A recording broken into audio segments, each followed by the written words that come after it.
실수했을지도 모른다는 생각이 머릿속을 떠나지 않아요. 2025년 6월 22일 조카 치옥 시범 부엌 준공식 갤레프 마음 챙김 도시 답사. 안녕하세요. 오늘 스님은 조카 치옥으로 가서 JTS에서 만든 시범 주방의 준공식을 하고 주민들과 대화를 나누었습니다. 이후 갤레프 마음 챙김 도시를 답사하고 주지사님과 대화를 나누었습니다. 새벽 5시에 조카 치옥으로 출발했습니다. 습한 날씨에 안개까지 자욱해 앞이 잘 보이지 않았습니다. 스님은 차 안에서 잠시 눈을 붙이며 휴식을 취했습니다. 조카 치옥은 잼강주에서 가장 외진 마을로 JTS 활동가들의 숙소가 있는 판탕치옥에서도 차로 약 2시간 떨어져 있습니다. 활동가들은 약 2달 동안 조카 치옥에 머물며 시범 주방 2곳을 설치하고 주거 개선 공사와 선반 제작 교육 등을 진행해왔습니다. 오전 7시에 조카 치옥에 도착했습니다. 어제 워크숍에 참여했던 마을의 촉바들이 먼저 나와 스님을 기다리고 있었습니다. 시범 주방을 설치한 집에 도착해 준공식을 시작했습니다. 먼저 스님이 주방 입구에서 꽃을 띄운 우유를 뿌리며 축원을 해주었습니다. 이어서 잼강주 부주지사님들과 함께 문에 걸린 흰천을 풀었습니다. 이 집은 3년 전 남편을 심장병으로 잃은 한부모 가정으로 아내가 혼자 아이들을 키우며 어렵게 살아가고 있었습니다. 처음 JTS 활동가들이 찾아와 주방 개선을 제안했을 때 공사에 부담을 느껴 거절하기도 했다고 합니다. 기존의 부엌 큰 상수도가 연결되어 있지 않아 물은 집 밖 수도가에서 길어와야 했고 실내는 늘 연기로 가득했었습니다. 이번에 시범 주방 공사를 하며 수도를 연결하고 싱크대를 설치하여 주방 안에서 바로 물을 사용할 수 있게 만들었습니다. 화덕과 굴뚝도 새로 만들어 실내 연기를 외부로 안전하게 배출할 수 있도록 했습니다. 스님은 집주인에게 물어보았습니다. 처음엔 주방 짓는 게 부담스러웠다면서요. 해보니 어땠어요? 도와줄 사람이 없어서 걱정이었는데 JTS 활동가들과 마을 사람들이 많이 도와줘서 잘 마무리할 수 있었습니다. 잘 만드셨네요. 수고 많으셨어요. 그런데 연기 빠지는 관이 좀 짧네요. 지붕밖까지 길게 빼야 연기로 지붕이 까맣게 되지 않을 거예요. 곧이어 2번째 시범 주방을 설치한 집으로 이동해 준공식을 했습니다. 먼저 공사 총책임을 맡은 JTS 활동가 이미은 님이 공사 경과를 설명해 주었습니다. 다음으로 부주지사님들과 함께 문에 걸어둔 흰천을 풀었습니다. 이어서 주방 곳곳을 꼼꼼히 살펴보았습니다. 화덕 폭이 좁네요. 다음엔 조금 더 넓게 만듭시다. 땔감을 화덕 안에 넣어 사용하도록 하고 화구도 곡선형으로 만들어서 냄비를 올려도 연기가 새지 않게 해야 합니다. 스님은 집주인에게 물어보았습니다. 사용해 보니 좋아요? 혹시 불편한 점은 없어요? 좋습니다. 불편한 건 없습니다. 있는데 말 못하는 거 아니에요? 없습니다.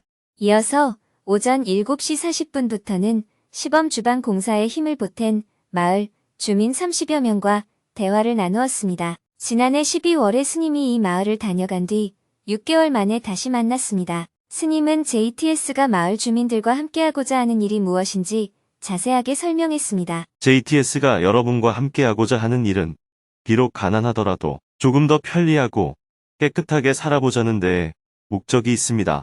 부자가 되자는 것이 목표가 아니에요. 부자가 되는 건 각자 알아서 하시면 됩니다.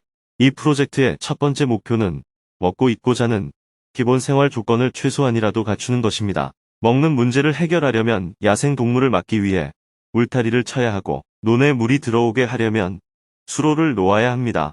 생활하려면 집이 필요하고 그 안에는 부엌과 화장실도 있어야 합니다. 집이 없는 사람은 조그만 집이라도 지어야 합니다. 집이 있더라도 내부 정리가 안 된 경우가 더러 있습니다.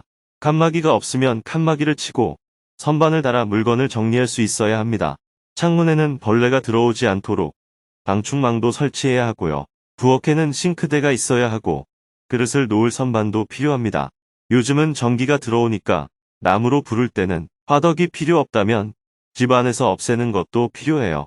그래도 나이 드신 분들은 나무를 떼서 밥을 해 드시겠다면 연기가 집 안으로 들어오지 않도록 불뚝을 만들어야 합니다. 화장실도 깨끗해야 하고 집 밖에 수도가 있다면 그 주변에 시멘트를 발라서 질척이지 않게 해야 합니다. 비가 오면 미끄러우니까 이 집 저 집을 오가는 길도 포장해야 합니다. 비록 가난하더라도 조금 더 편리하고 깨끗하게 살 수 있습니다. 이 프로젝트는 우리 마을을 새롭게 가꾸어 보자는 일종의 새마을 운동입니다. 그래서 시범적으로 두 집을 먼저 수리해 보았습니다. 한 집은 문짝과 창문이 없어서 모두 새로 달고 부엌도 새로 만들었습니다. 마른 나무를 써서 깨끗하게 잘 지었어요. 다른 한 집은 부엌과 화장실을 새로 만들었는데 나무가 마르지 않아서 마감이 조금 아쉬웠습니다. 깔끔하게 하려면 나무를 결대로 켜서 한 달 이상 말린 뒤에 작업해야 합니다. 여러분도 두 집을 직접 둘러보시고 가난해서 살림을 제대로 갖추지 못했다면 우리 집도 저렇게 고치면 좋겠다 하고 신청하시면 됩니다. 두 집을 참고해서 그대로 따라하셔도 좋고 더 좋은 아이디어가 있다면 제안해 주셔도 됩니다. 이 프로젝트는 생활을 개선하는 운동입니다. 특히 부엌 일을 주로 맡고 있는 여성들의 삶이 조금이라도 더 나아지도록 돕고자 합니다. 이번에는 시범 삼아 두 집만 고쳐봤지만 앞으로는 JTS에서 자재를 제공해 드릴 테니 여러분이 직접 더 멋지게 만들어 나가보면 좋겠습니다. 우리 집은 내가 고친다. 함께 배우고 함께 일하는 자립 프로젝트. 이 프로젝트는 누가 대신해주는 일이 아닙니다. 여러분 각자가 스스로 해나가야 합니다. 다만 여러분이 이 프로젝트를 하기 위해 자재를 구할 수 있는 형편이 못 되기 때문에 자재는 JTS에서 지원해 드리려는 거예요. 스스로 하려는 마음 없이 해주세요라고만 하면 지원받기 어렵습니다. 반대로 제가 하겠습니다 하고 적극적으로 참여하면 필요한 자재를 지원받을 수 있습니다. 집을 짓는 일은 혼자 할 수 있는 일이 아니기에 마을 사람들끼리 서로 협력해야 합니다.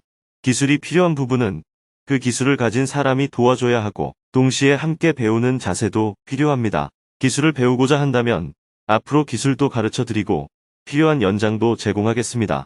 그러니 우리 집은 내가 고친다라는 마음가짐을 가져주세요. 집에 뼈대를 세우고 벽을 만들고 지붕을 올리는 일은 목수의 도움이 필요하겠지만 화장실이나 부엌은 스스로도 충분히 만들 수 있습니다.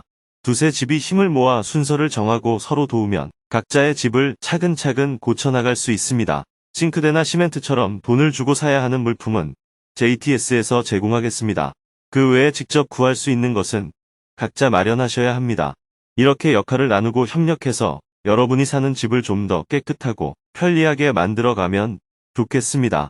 이번에 두 집을 고쳐보았는데 주민들끼리 서로 협력했나요? 여러분 모두 돌이라도 하나 날랐어요? 네, 서로 도왔습니다. 이렇게 서로 도와주셔서 감사합니다.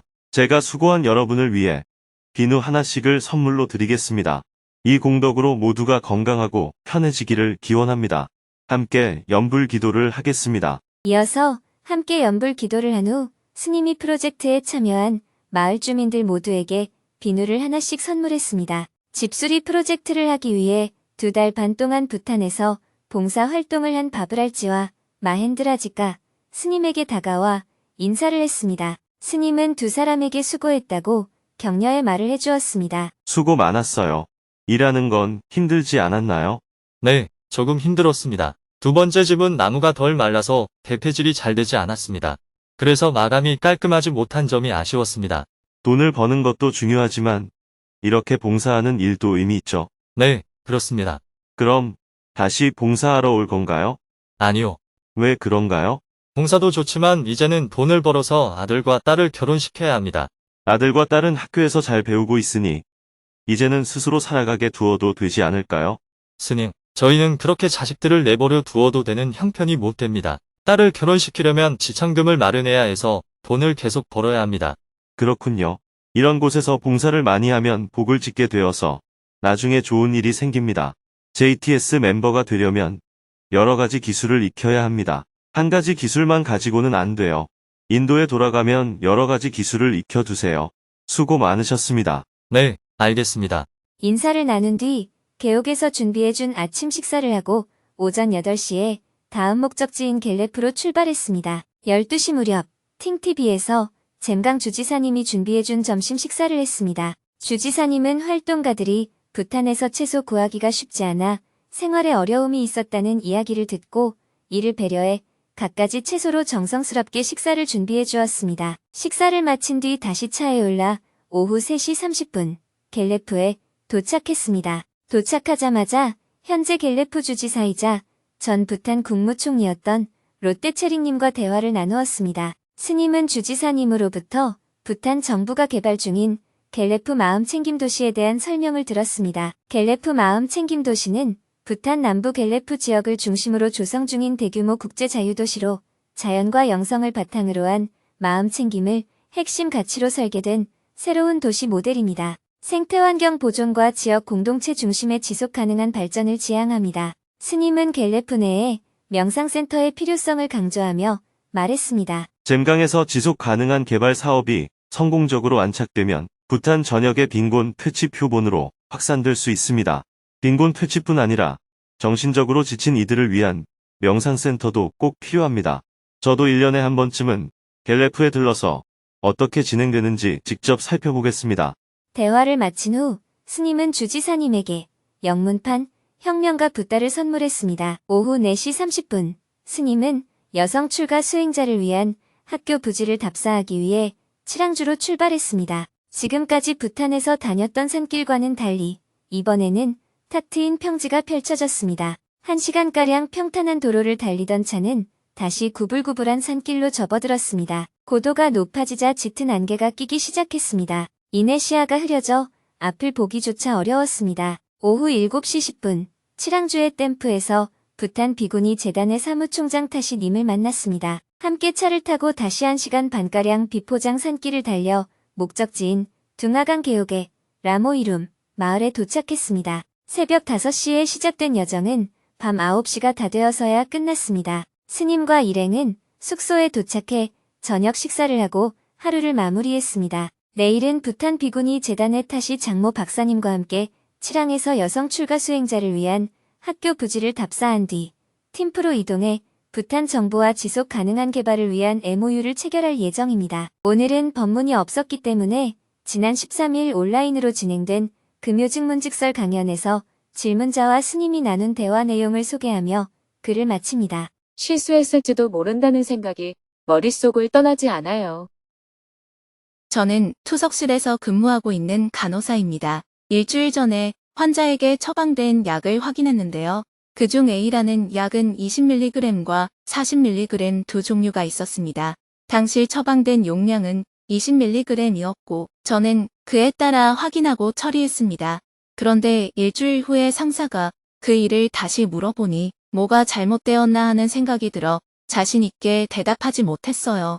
그 순간 저 스스로도 정확하게 했던 게 맞나 의심하게 되었고 불안해졌습니다. 환자가 약 봉투를 가져오기 전까지 제가 제대로 했는지 아닌지 알 수 없는 일인데도 마음속에서는 내가 실수했나 봐. 정확하게 대답하지 못한 건 뭔가 잘못이 있으니까 그런 거야 하고 자신을 불안하게 합니다. 이런 괴로움을 어떻게 끊어낼 수 있을지 궁금합니다. 또 한편으로는 아무리 정확히 하려 해도 사람이 하는 일이다 보니 실수할 수도 있지 않나 싶습니다. 하지만 간호 업무는 생명을 다루는 일이다 보니 약과 관련된 실수가 일어나면 매우 두렵습니다. 만약 그런 실수가 생기면 우선 환자와 상사에게 사과하고 법적으로 해결하는 방법밖에 없는지 궁금합니다. 사실 실수했으면 잘못했습니다 하고 인정하면 되는 일이지만 이 일은 생명과 관련되어 있다 보니 더욱 두렵습니다. 질문자의 이야기를 들어보면 정신적으로 불안 증세를 겪고 있어요. 보통 사람은 실수해도 잠깐 불안해하다가 시간이 지나면 잊어버리거나 자고 일어나면 괜찮아집니다. 그런데 질문자는 그 일을 계속 되뇌고 또 비슷한 상황이 생기면 다시 불안해져요. 이건 단순한 성격 문제가 아니라 정신적인 불안 증상에 해당합니다. 이걸 어떻게 해야 하나 걱정만 하지 말고 혹시 소문나는 게 싫다면 다른 병원의 신경정신과에 가서 상담을 받아보세요. 의사가 몇 가지 테스트를 하고 필요하면 약을 처방해 줄 거예요. 약을 먹으면 이런 불안한 생각 자체가 없어져 버려요. 실수를 안 하게 되는 건 아니지만 실수할까봐 불안하고 초조해하는 것은 없어집니다. 살다 보면 누구나 실수할 수 있어요. 심지어 의사도 수술 중에 가위를 몸 안에 넣어놓고 꿰매서 나중에 엑스레이를 찍고 나서야 발견되는 경우가 있습니다. 출혈을 닦기 위해 넣어둔 거즈를 제거하지 않고 실수로 몸 안에 남긴 채 봉합한 실수도 있고 정말 다양한 실수가 일어날 수 있어요. 우리는 이런 일이 말도 안 된다고 생각하지만 사람이 많고 일이 반복되다 보면 실제로 생길 수 있는 일입니다.